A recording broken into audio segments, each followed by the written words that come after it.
Hello अस्सलाम वालेकुम, मेरा नाम है फौजल और मैं आ गया हूँ एक और वीडियो के साथ। सॉरी यार, काफ़ी दिनों से मैं वीडियोस नहीं बना रहा था क्योंकि पिछले 3-4 हफ्तों से मैं जिस जॉब पर बिज़ी हूँ वो जॉब के अंदर 12 घंटे की शिफ्ट होती है, तो मैं बैक टू बैक बिज़ी था।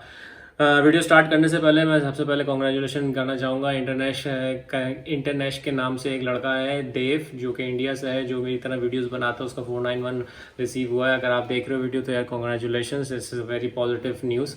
अब इस वीडियो के अंदर मैं थोड़ा सा आप लोगों का टाइम लूँगा, प्लीज़ वीडियो को आखिर तक देखिएगा। इस वीडियो के अंदर मैं काफ़ी सारी चीज़ें कवर करूँगा, ठीक है। जो सबसे ज़्यादा मेन इशू है वो है बॉर्डर्स का, और ऑस्ट्रेलिया में भी क्या सिचुएशन चल रही है, जो कि पीआर हैं और जो कि पीआर नहीं है, उन दोनों की मैं चीज़ें डिस्कस करूंगा। आई होप कहीं ना कहीं आप भी अपने आप को इस वीडियो से कनेक्ट कर सकते हो। तो स्टार्ट करते हैं सबसे पहले बॉर्डर से। सबसे पहले सवाल मेरे को सबसे ज़्यादा इंस्टाग्राम, फेसबुक और यूट्यूब पे ये सवाल आ रहा होता है, सवाल भाई बॉर्डर कब खोलेंगे। तो टू बी वेरी ऑनेस्ट, ना ही मैं एजेंट हूँ ना ही मैं गवर्नमेंट हूँ। बहुत सारे एजेंट ने अपने यूट्यूब पे, फेसबुक के चैनल पे बोला था लास्ट ईयर के बॉर्डर लास्ट क्रिसमस पे खुल जाएंगे। इवन के गवर्नमेंट वालों ने बोला था कि लास्ट ईयर क्रिसमस में बॉर्डर खुल जाएंगे, और ये ऐसा कुछ नहीं होने वाला। बॉर्डर नहीं खुलने वाले, मुझे जहां तक लग रहा है नेक्स्ट ईयर तक भी बॉर्डर नहीं खुलेंगे। वो इस वजह से क्योंकि यहाँ पर वैक्सीनेशन का रेट काफ़ी स्लो था पिछले महीनों में, ठीक है। और अभी एक डेल्टा वेरियंट आया हुआ है, तो अभी जब मैं अगस्त में वीडियो बना रहा हूँ तो अभी डार्विन में मैं बैठा हूँ। ये सेकंड लॉकडाउन है डार्विन में। बहुत कम लॉकडाउन लगते हैं डार्विन में लास्ट एक साल के अंदर, लेकिन ये दूसरा तीसरा लॉकडाउन है जिसके अंदर हम लोग 3 दिन के लॉकडाउन के अंदर है। सो डार्विन अभी लॉकडाउन में। मेलबर्न के अंदर अभी 20, 22, 25 केसेस आए हैं, रोज आ रहे हैं, वो लॉकडाउन में।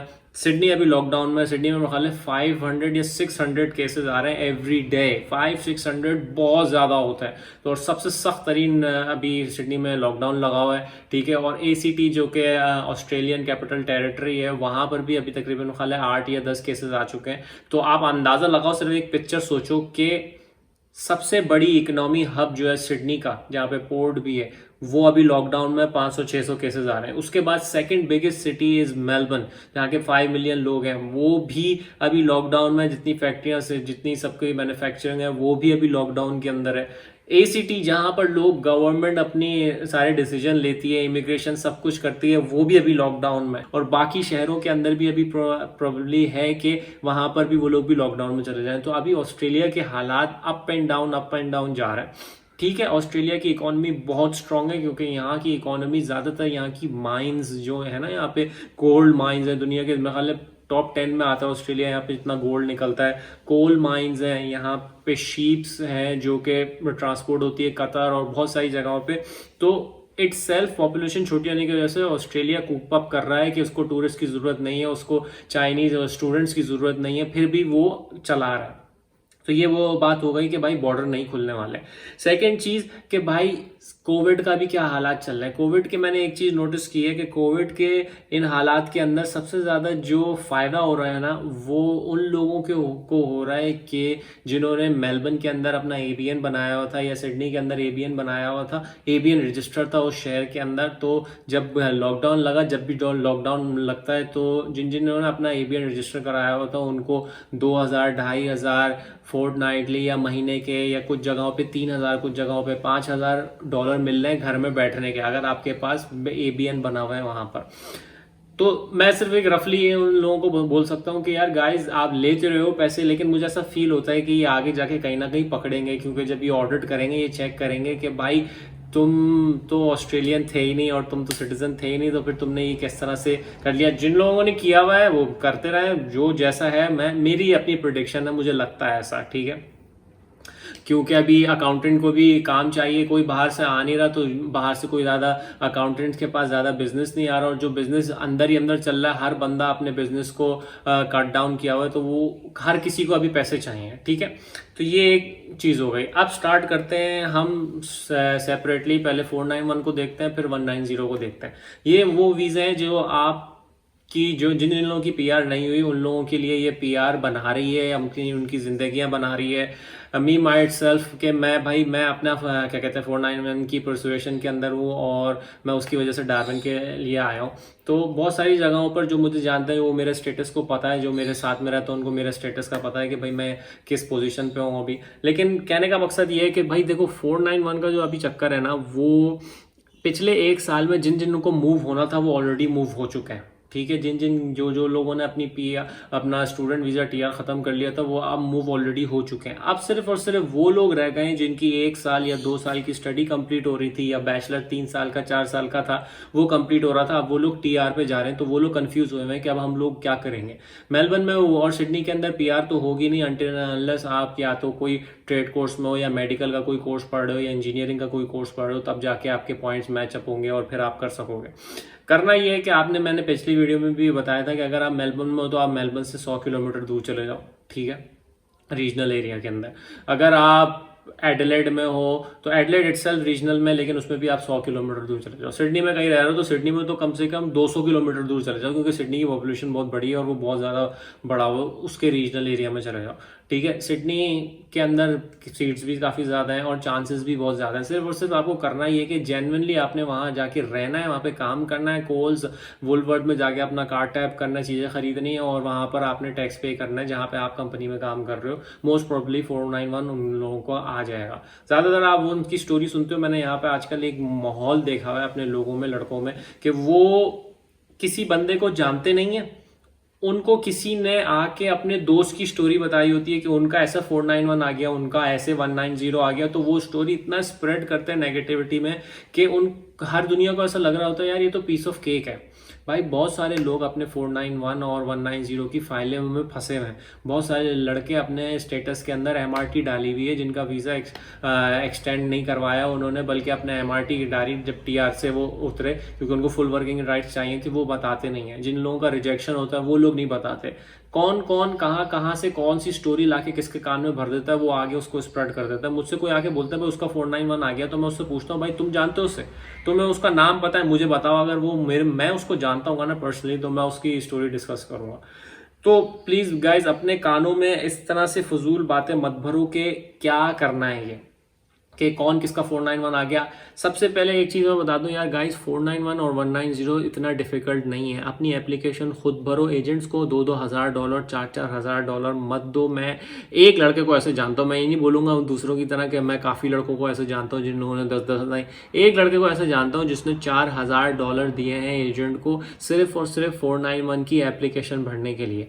अब अगर आपने 2,000 दिए, 4,000 दिए, $6,000 दिए, भाई अगर आप ओपन करोगे ना एंटी की नॉमिनेशन की का फॉर्म, या एडिलेड की, या कहीं पे भी किसी भी स्टेट का नॉमिनेशन का फॉर्म आप ओपन करोगे, आई गारंटी यू 200% कि आप उसको आसानी से फिल कर सकते हो। कोई उसमें मुश्किल नहीं है। लास्ट 5 साल के आपको अपना एड्रेस देना है, वो आपको पता है। आपको अपने डॉक्यूमेंट्स लगाने, सारे डॉक्यूमेंट्स आपके ईमेल में पड़े हैं, आपके लैपटॉप में पड़े हुए हैं। वही डॉक्यूमेंट्स एजेंट मांगेगा आपसे, आपको उसको देने होंगे। आप खुद अपने $2,000-4,000 बचा सकते हो। सॉरी यार जो एजेंट्स मुझे देख रहे हैं गाइज, $2,000 कमाना आसान नहीं है, ठीक है। $10,000 कमाना आसान नहीं है।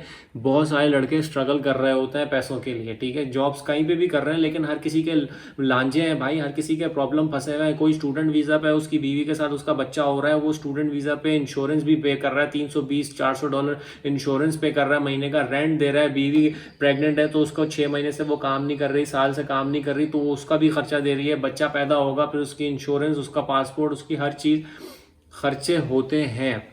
तो अगर आप पैसे बचा सकते हो एजेंट का, तो गाइस प्लीज़ प्लीज़ प्लीज़ अगर आप टीआर डाल सकते हो खुद, तो खुद टीआर डालो। बेफजूल में $500 $1,000 देने की ज़रूरत नहीं है। आगे आपकी मर्जी है। खैर तीसरी चीज़ ये, एक और चीज़ कि अभी आजकल नॉर्दर्न टेरिटरी में सेंसस का एक वो फॉर्म आया हुआ है, काफ़ी अर्से से आया हुआ है। तो मैं जो पाकिस्तानी हैं, इंडियंस हैं, नेपालीज हैं या बांग्लादेशी हैं, अगर आपको कहीं भी सेंसस का फॉर्म नज़र आता है, भले आप यहाँ के रेजिडेंट नहीं हो, फिर भी आप यहाँ पर 2 या 3 साल से रह रहे हो, तो आप वो फॉर्म भरो। उस फॉर्म की वजह से, उस फॉर्म में होता ये कि अगर आप पाकिस्तानी हो, फॉर एग्जांपल अगर आप पाकिस्तानी हो या इंडियन हो, तो आपकी कम्युनिटी के जितने लोग रिलीजियसली यहाँ पर रह रहे होंगे, चाहे वो नॉर्दर्न टेरिटरी में हो, चाहे वो एडिलेड में हो, तस्मानिया में हो, आपकी कम्युनिटी के नंबर बढ़ जाते हैं वहाँ पर, ठीक है। वो कैसे कि अगर आप एकदम से फ्लक्स आया है, 500,000 पाकिस्तानी या इंडियंस यहाँ पर नॉर्दर्न टेरिटरी में आ गए और वो सेंसस का टाइम है और आपने वो फॉर्म भर के भेजा, तो जो गवर्नमेंट को ये पता लगेगा कि भाई जहाँ पर सिर्फ और सिर्फ 200 इंडियंस थे, अभी 1,000 इंडियंस और आए, तो जब वो इंडियंस अपनी 14 अगस्त या 15 अगस्त को ये इंडिपेंडेंस डे, जब पाकिस्तानी 14 अगस्त को और इंडियन 15 अगस्त को इंडिपेंडेंस डे करेंगे, तो जब आपकी कम्युनिटी और अपनी गवर्नमेंट से ग्रांट मांगेगी ना, तो वो उसको अप्रूव करेगी, क्योंकि उनके पास ये डेटा होगा कि यहाँ पर 500,000 इंडियन पाकिस्तानी रहते हैं। समझ रहे हो? तो ये मेरा एक जनरली पर्सपेक्टिव है। आगे आपकी मर्जी, अगर आप यहाँ मेलबर्न में हो, सिडनी में हो, तो भाई सेंसस का फॉर्म भरना चाहिए, टू बी वेरी ऑनेस्ट। ठीक है। अब उसके बाद एक और चीज़ मैं डिस्कस करता हूँ कि यहाँ पर जो अभी रिसेंटली ऑस्ट्रेलिया के अंदर डेल्टा वेरिएंट चल रहा है, वो किसी ने भी नहीं सोचा था कि लास्ट ईयर डेल्टा वेरिएंट आएगा और इतनी तबाही मचा देगा। ठीक है, चाहे वो कहीं से भी आया हो, किसी को ये नहीं पता था। पहले ये था साउथ अफ्रीकन वेरिएंट, फिर आ गया यूके वेरिएंट, फिर आ गया डेल्टा वेरिएंट, और अभी पता नहीं, अभी आजकल अफगानिस्तान का मसला चल रहा है, तो अभी ये कोई अफगानी वेरिएंट आ जाएगा, फिर उसके बाद कोई और मसला हो जाएगा। तो ये कोई ना कोई वेरिएंट आ ही जाएगा। हमने इसके साथ जीना है। मैं, मेरे जो दोस्त पाकिस्तान में देख रहे हैं, इंडिया में देख रहे हैं, बांग्लादेश में देख रहे हैं, यार please go get your self vaccinated. एक और चीज़ मैं आपको प्रिडिक्शंस बता सकता हूँ कि भाई अगर आपके पास पैसा है, अगर आप अफोर्ड कर सकते हो, पाकिस्तान, इंडिया, बांग्लादेश, नेपाल, अफगानिस्तान कहीं पर भी हो, और आप सोच रहे हो आपको अगले 5 साल में या 3 साल में आपको इमिग्रेट करना है कहीं पर भी, तो यार गो get your self of Pfizer और एस्ट्राजेनेका। ये दो वो शॉट्स हैं जिसको पूरी दुनिया एक्सेप्ट कर रही है। ठीक है, एस्ट्राजेनेका का थोड़ा ब्लड क्लॉट का मसला है, लेकिन फिर भी वो भी एक्सेप्टेबल है।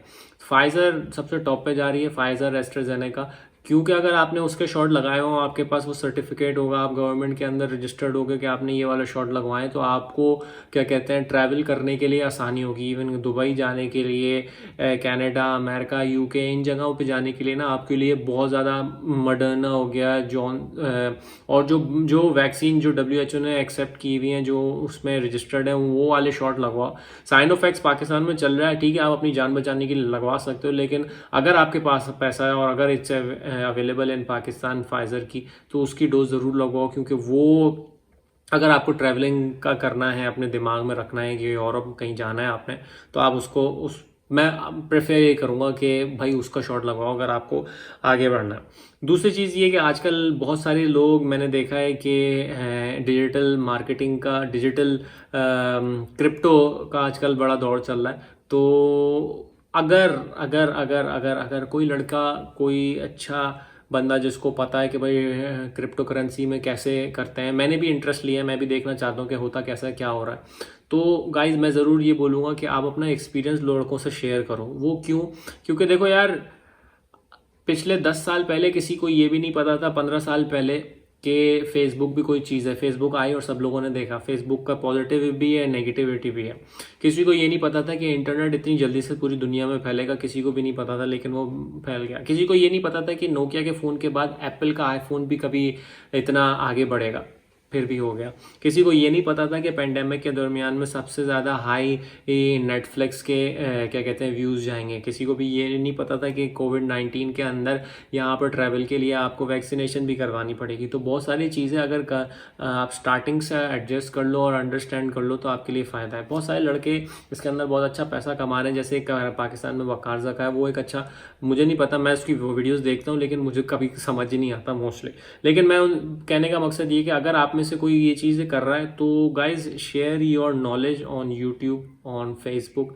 वो इस वजह से नहीं कि मुझे चाहिए, इस वजह से कि बहुत सारे लड़के हो सकता है इसके अंदर अच्छा अपने लिए पैसे बना सकें। मुझे किसी के पैसों से किसी को कोई ताल्लुक नहीं है, लेकिन मैं ये ज़रूर चाहता हूँ कि अपनी कम्युनिटी थोड़ी सी ग्रो करे अपने ही चीज़ों में, पॉजिटिविटी के लिए। खैर ये एक चीज़ है। या अगर आपको लगता है कि अगर भाई आप में से कोई अच्छा कर रहा है तो please do share with me. मैं अपने फेसबुक पेज पे भी शेयर कराऊंगा अगर आप उसके अंदर पॉजिटिविटी लाना चाहते हो और पॉजिटिवली गेम करना चाहते हो। ठीक है। अब एक और चीज़, एक प्रेडिक्शन मैं देना चाहता हूँ कि वो ये कि अगर आप अगले 4 या 5 साल में पाकिस्तान या इंडिया से माइग्रेट करना चाहते हो और आपके बच्चे अभी इंटर कर रहे हैं, मैट्रिक कर रहे हैं, या आपको समझ नहीं आ रहा कि आपको बच्चों को क्या करना चाहिए कि इनका फ्यूचर हो, तो सबसे पहले तो आपके सामने अभी कोविड की ये चल रहा है कि अगर आप अपने बच्चों को मेडिकल के अंदर डालो, मेडिकल के अंदर, चाहे वो नर्स हो, मिडवाइफ हो। नर्सों का तो पाकिस्तान में तो कोई स्कोप होता नहीं है, यहाँ पर आके देखो तो $1,00,000 से ज़्यादा कमा रहे होते हैं। ठीक है, नर्सेज हो, इंजीनियर हो, ठीक है, nurses, engineer, BBA BSc commerce ये वो, इनमें कोई फ्यूचर नहीं है, कोई आपको नहीं लेगा। अकाउंटिंग का भी कोई ऐसा खास फ्यूचर नहीं है, क्योंकि हर जगह ही अकाउंटेंट भरे हुए हैं। तो भाई टू बी वेरी ऑनेस्ट, किसी का कोई इंटरेस्ट नहीं होता अकाउंट्स का, हर बंदे का नहीं होता, जिनका होता है वो होता है। खैर, कहने का मकसद ये है कि अगर आपके बच्चे हैं और आपको लग रहा है कि आपको उनको 4-5 साल में बाहर निकालना है, तो मैं सिर्फ ये टिप दे रहा हूँ कि भाई इंजीनियरिंग और मेडिकल, ये दो ऐसी फील्ड है जिसके अंदर आप डालो। क्योंकि अभी देखो पूरी दुनिया में हर जगह कंस्ट्रक्शन रुकी हुई है, ठीक है, रुकी हुई है, रुकी हुई है, रुकी हुई है, क्योंकि पेंडेमिक की वजह से लोग बाहर ही नहीं निकल पा रहे, लॉकडाउन हर जगह है। तो जब ये एकदम से लॉकडाउन खत्म होगा और जब पूरी दुनिया वैक्सीनेटेड हो जाएगी इंशाल्लाह, और जब बैक टू नॉर्मल हो जाएगा, तो वही दुनिया जहाँ पर एक बिल्डिंग बनती थी वहाँ पे 10 बिल्डिंगें बनेगी। क्योंकि जाहिर है हर बंदे को कंस्ट्रक्शन की ज़रूरत पड़ेगी, हर बंदे के पास पैसा जमा हो चुका होगा पिछले 2-3 सालों में, तो वो अपने घर बनाएगा, अपनी बिल्डिंग्स बनाएगा, अपना बिजनेस एक्सपेंड करेगा, समझ रहे हो। उस वजह से दूसरी चीज़ ये कि अब जाहिर है हर बंदा क्या कहते हैं लॉकडाउन में, काफ़ी जगहों पे लॉकडाउन चल रहे हैं, तो यहाँ पर लॉकडाउन में आप बैठ के टीवी तो देखोगे नहीं। तो अभी बेबी प्रोडक्शन की भी बूम आएगा, बेबी बूम आएगा, क्योंकि हर जगह बच्चे पैदा होंगे और फिर वो बोलेंगे कि भाई अल्लाह ने दे दी है हमारे बच्चे, हमारा तो कोई इसमें कसूर नहीं है। तो कहने का मकसद ये है कि ये मुझे ऐसा लगता है। बाकी चीज़ें, कुछ चीज़ें मैं आपको ये बोल सकता हूँ कि अगर आप ऑस्ट्रेलिया के अंदर हो और आपकी पीआर की वजह से फंसे हो और आपकी पीआर नहीं हो रही, तो यार प्लीज़ प्लीज़ प्लीज़ प्लीज़ बड़े शहरों से निकल के छोटे शहरों में जाओ, आपकी पीआर इंशाल्लाह इजीली हो जाएगी। 190491, it's not a big deal. मैं हाईली रिकमेंड करूँगा, अगर आप किसी दूर के रीजनल एरिया में रह रहे हो और अगर आपको 1-1.5 साल हो चुका है, so just wait for it and go for 190। एक और चीज़ बता दूँ, मैं रीडिंग कर रहा होता हूँ, मैंने अभी एंटी इमिग्रेशन की वेबसाइट को कल 2-3 दिन पहले पूरा रीड किया था, सब कुछ उसमें चेक किया था। जो वर्डिंग उन्होंने वहाँ लिखी हुई है 90% वैसा नहीं होता, बहुत सारे केसेस उसके ऑपोजिट हैं। जब वो लोग यहाँ पर आते हैं और उन लोगों को 190 या 491 ऑफर होता है, टू बी वेरी ऑनेस्ट वो चीज़ें जो वेबसाइट पे लिखी होती हैं वो उससे बिल्कुल कॉन्साइड नहीं करती और वो उसके बिल्कुल ही बरक्स होती हैं। तो अगर कोई डर रहा है अपने शहर से छोड़ने से, ये पहले ये सोच रहा है कि उसको जॉब कैसे मिलेगी, उसका 491 कैसे या 190 कैसे होगा, तो मैं उन सबको ये बोलूँगा भाई डरने के बाद ही जीत है। डरो नहीं और निकलो और आ जाओ, जहाँ पे निकलना है निकलो, लेकिन निकलो और अपनी पीआर, ये सबसे बेहतरीन मौका है जब तक बॉर्डर बंद हुए हैं। तो ये जो इंटरनली लोग हैं ना, अभी प्रेशर आएगा और इन गवर्नमेंट पे कि जो अपने अंदर ही टीआर पे फंसे हुए हैं, जो कि वीज़ों पे फंसे हुए हैं, इन सबको 491 दो, इनको 190 दो और इन लोगों की जानें छुड़ाओ, क्योंकि आगे का नहीं पता कि कौन सा वेरिएंट दोबारा आ जाए और फिर ये बॉर्डर कब तक बंद रहा है। तो आई होप मैंने काफ़ी सारी चीज़ें बताई, आप इसको स्लो करके सुन सकते हैं दोबारा से कि भाई मैंने क्या क्या कवर किया। जो जो लड़के फंसे हुए हैं, जहाँ जहाँ फंसे हुए हैं, उन सबको मेरी तरफ से दुआ है कि अल्लाह अल्लाह आप सब लोगों की मुश्किलात आसान फरमाए। और एक और चीज़ मेरी तहे दिल से सिंपैथी है कि उन लड़कों के साथ, उन लड़कियों के साथ जो लोग ऑस्ट्रेलिया, कनाडा, अमेरिका या बाहर मुल्क से हैं और उनके माँ बाप इंतकाल कर गए हैं पाकिस्तान में या इंडिया में और अपने आखिरी वक्त में आप उनके साथ नहीं रह सके, तो मैं फील कर सकता हूँ। मेरे क्लोजली एक ही दो ऐसे दोस्त हैं जिनके वालिद साहब का इंतकाल हो गया और वो यहीं पर फंसे हुए थे और वो नहीं जा सके। तो मैं फील कर सकता हूँ, मैं महसूस कर सकता हूँ। मेरे माँ बाप भी जिंदा है, अल्लाह का शुक्र है, लेकिन कल को मेरे साथ भी कभी कुछ ऐसा हो सकता है, तो मैं भी हो सकता है नहीं जा सकूँ। तो प्लीज़ गाइज, अगर आपको कहीं सराउंडिंग में ऐसा नज़र आता है कि भाई कोई कम्युनिटी का, if any one needs a help, please do share it with other people और इवन गो फॉर PCIA। और मेरे पेज पे भी आप मुझे मैसेज कर सकते हो। बहुत सारी जगहों पे मैं जवाब नहीं देता, बहुत सारे लोग से मुझसे बोलते हैं अस्सलाम वालेकुम, बस मैं वालेकुम अस्सलाम। अब मैं क्या जवाब दूँ, किसी को सवाल पूछना है तो मुझे पूरा सवाल लिख के भेज दे, मैं देखूंगा और मैं उसको जवाब दे दूंगा। अगर किसी से डिले हो जाता है तो यार आई एम सॉरी, क्योंकि मैं बहुत सारी चीज़ों में फंसा हुआ होता हूँ। एक वीडियो के बाद हमेशा 200-300 मैसेजेस आ जाते हैं, तो मैं सबको नहीं कर सकता कैटर। बाकी आई होप आप लोगों को ये वीडियो अच्छी लगी हो। मैं जितना बोल सकता जितना बता सकूँगा, कोशिश करूँगा वीडियोज़ में ज़्यादा से ज़्यादा बना सकूँ और आप लोगों के सवाल के जवाब दे सकूँ। अपना बहुत सारा ख्याल रखना और दुआओं में याद रखना। नाम फवाद है, हमेशा दुआओं में याद रखना। और अक्सर लोग, मुझे एक चीज़ बहुत बुरी लगती है, वो ये कि अक्सर लोग मेरा नाम मुझे सही से नहीं पुकारते। मेरा नाम फवाद जावेद है, ठीक है। फवाद जवाद मेरा नाम नहीं है, फवाद नाम है, ना ही मेरा नाम जवाद है, मेरा नाम फवाद है। अगर आप लोगों को किसी को फॉलो करना है तो do respect other people's priorities, कि मेरी ये प्रायोरिटी है कि अगर कोई मुझे बुलाए तो मेरे नाम तो उसको एटलीस्ट पता हो। तो अगर आप किसी को फॉलो करते हो, अगर मैं इरफान जनजो मोरू को फॉलो करता हूँ या मैं किसी को देखता हूँ, तो मैं उनका नाम तो एटलीस्ट प्रोनाउंस सही से कर सकता हूँ। अपना बहुत सारा ख्याल रखना। नाम फवाद, दुआओं में याद रखना। टेक केयर, अल्लाह हाफिज़, बाय।